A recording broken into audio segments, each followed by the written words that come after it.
हरे कृष्णा। आज का हमारा सत्संग श्रीमद् भगवद गीता के 13वें अध्याय का 20वां श्लोक।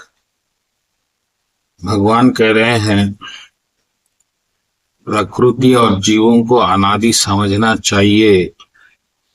उनके विकार तथा गुण प्रकृति जन्य है। इसी बात पर हम आज की सत्संग करेंगे कि प्रकृति क्या है और जीव क्या है और ये इनका अस्तित्व क्या है। तो पहले जीव के बारे में बात करते हैं। जीव प्रभु का अंश है, चेतन, सहज, अमल, अविनाशी। तुलसीदास जी ने कहा कि अनंत है, अमल है, अविनाशी है, चेतन है। और प्रकृति जड़ है लेकिन वो भी अनादि है, यानी जिसका कोई अंत नहीं है। फिर भेद क्या है? भेद ये है कि प्रकृति जन्य है, ये पैदा करती है। आत्मा आत्मा को पैदा नहीं करती, प्रकृति प्रकृति को पैदा करती है। प्रकृति जन्य है, उसमें विकार होते हैं और वो विकार हमें दिखते हैं, अनुभव में आते हैं। जैसा मैं बात कर रहा हूं, मेरा एक विकार बन गया, लेकिन ये विकार सत्य नहीं, क्योंकि ये जब माता के गर्भ में बीज बन के था, इसका कोई विकार नहीं था। तो प्रकृति जन्म देती है तो विकार बनाती है। आत्मा का कोई विकार नहीं है, वो निर्विकार है। तो आत्मा अनादि भी है, निर्विकार भी है, लेकिन वो किसी भी सांचे में ढाली जा सकती है।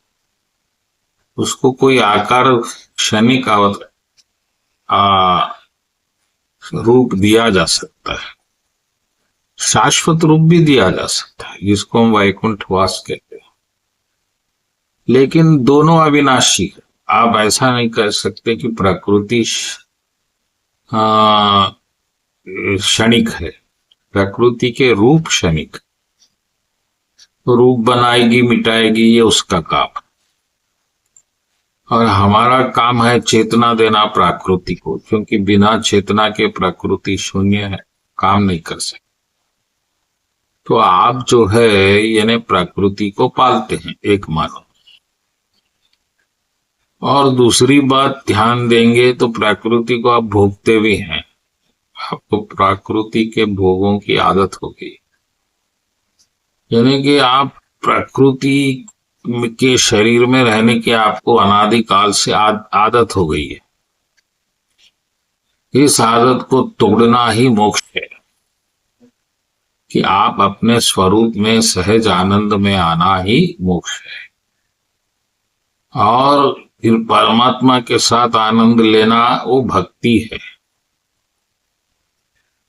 तो भक्ति, मोक्ष से भक्ति में आना ही लक्ष्य है। आनंद आपका सहज स्वभाव है। सहज है, आप आनंदित रहना ही चाहिए। आप दुखी हैं तो आप अपने स्वभाव से भटक गए, कुछ और चीज को आपने धारण कर लिया जो आप नहीं है। इस बात पे ध्यान रखिएगा। और फिर आप जो है खुद के स्वभाव को भूल गए हैं। प्रकृति के स्वभाव में इस कदर आपने खुद को ढाल लिया है कि आप ऐसा ढालते ढालते खुद का स्वभाव भी भूल गए। अब आपको खुद का आनंदमय स्वभाव भूल गए हैं, जो कि भक्ति है, जो हरि में रंगी हुई है पहले से ही। तो जैसा ही आप अपने स्वभाव में आते हैं तो आपको हरि की महिमा, प्रेम का अनुभव होता है। फिर आप हरि के साथ ही रहते। अभी भी आप हरि के साथ है, लेकिन स्मरण नहीं है। प्रकृति की आदत हो गई है, तो प्रकृति के गुणों में डूब गए। इसलिए हरि को भूल गया। बस इतनी सी बात है। तो प्रभु कह रहे हैं कि प्रकृति जो वस्तुएं जन्म दे रही है वो उसका नियम है, वो तो जन्म देती रहेगी बस। तो ये अनादि नहीं है, प्रकृति अनादि है। बोलो कृष्ण कन्हैया लाल जी।